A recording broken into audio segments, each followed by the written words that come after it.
जानता हूँ, एक हनुमान बेनीवाल नाम का पागल आदमी है, उसको इलाज की आवश्यकता है।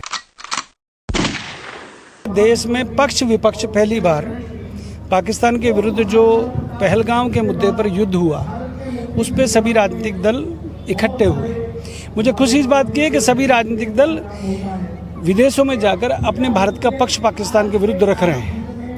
मुझे दुख इस बात का है कि हम POK को ले नहीं पाए, पाकिस्तान ऑक्युपाइड कश्मीर को नहीं ले पाए।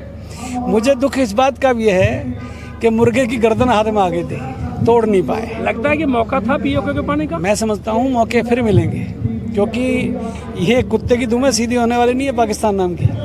तो मुझे ऐसा लगता है कि बहुत बड़ा एक माहौल देश के अंदर पहली बार बना है। इंदिरा जी ने 71 की युद्ध की बात करूं तो बहुत पूरे देश को विश्वास में लिया था। माननीय अटल बिहारी वाजपेयी उस समय तत्कालीन सांसद थे, भाजपा के नेता थे, जनसंघ के नेता थे। उन्होंने भी इंदिरा गांधी को रणचंडी के रूप में कहा था कि भाई इस देवी ने जीत दिलाई है भारत को।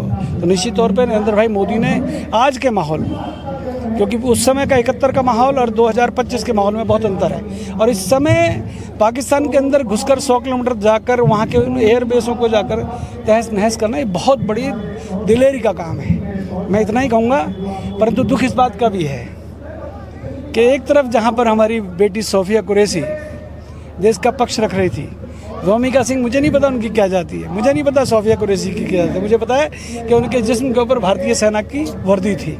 मैं उस वर्दी को सैल्यूट करता हूं, परंतु एक नालायक मध्य प्रदेश का मंत्री उसी बेटी के विरुद्ध में बोलता है। समाजवादी पार्टी का एक नेता राम गोपाल यादव रोमिका सिंह की जाति बताता है। इस प्रकार की राजनीति करने वाले लोग दिमागी रूप से विक्षिप्त हैं, पागल हैं।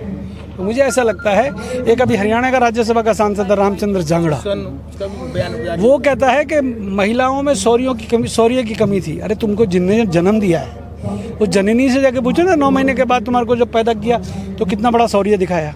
नालायक आदमी, तुमको पता नहीं है देश के अंदर किस प्रकार का माहौल है। आज हमारे सांसद विदेशों में जाकर हिंदुस्तान का पक्ष रख रहे हैं, और एक सांसद नालायक आदमी इस प्रकार की भाषा का प्रयोग करता है। करनी सेना इस प्रकार की बातों का विरोध करती है।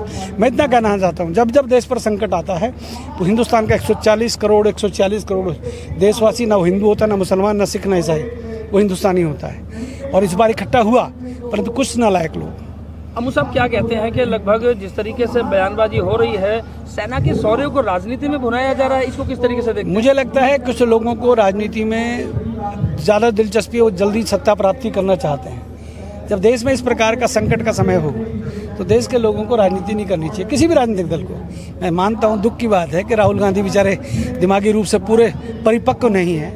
खरगे साहब की उम्र हो गई है, और कई ऐसे नेता हैं जो इस प्रकार के बयानबाजी कर रही हैं कि कितने राफेल गिरे। अरे राफेल की बात पाकिस्तान करे तो समझ में आता है, आप कर रहे हैं, मैं समझ सकता हूँ। इस संबंध में तो बीजेपी के नेता या अदर पार्टीज के नेता भी पीछे नहीं है, वो भी सेना के शौर्य को राजनीति के लिए जो कह रहे हैं उनका चेक करना चाहिए DNA। वो पाकिस्तान का उनकी रगों में खून बह रहा है, हिंदुस्तान का। देश के अंदर 4 जासूस थे, चारों को पकड़ लिया, चारों को अंदर दे दिया, वो जासूसों के पक्ष में बोल रहे हैं। एक अली खान, एक प्रोफेसर है अशोका यूनिवर्सिटी सोनीपत के अंदर, उसने बयानबाजी की, उसको पुलिस पकड़ के ले गई। एक ज्योति कुछ करके लड़की है, उसको पकड़ा है। और ऐसे कई लोग हैं। मेवात, जहाँ से मैं आता हूँ, सोना के पास मेवात से, वहाँ से 2 जासूस पकड़े हैं। घर के अंदर जिस प्रकार के जासूस हैं, तो आप ये मान के चलो, इस प्रकार की परिस्थिति में दुश्मनों से लड़ना आसान है। घर के जो दुश्मन है, घर के अंदर जो बैठे हैं, उनको संभालना बड़ा मुश्किल है। तो मुझे लगता है कि देश को समझना चाहिए, और देश के प्रधानमंत्री को समझना चाहिए। देश चाहता है पाक ऑक्युपाइड कश्मीर को तुरंत लें। ये भावना है, जन भावना है।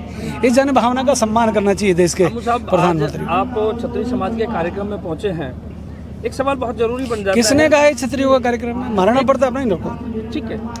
महाराणा प्रताप के कार्यक्रम में जो मुख्य अतिथि है बालकनाथ जी हैं, ठीक है। यादव समाज से अभी शुक्ला जी बोल रहे थे, ब्राह्मण हैं, अनेकों जातियों के लोग बैठे हैं। हमने तो भीलों के घरों में खाना खाया भैया, हमारे पर कोई जात पात के आरोप ना लगाए। क्षत्रिय कभी अपने लिए न जिया और ना हमने अपने लिए कभी राजनीति। मेरा सवाल है, बताएं।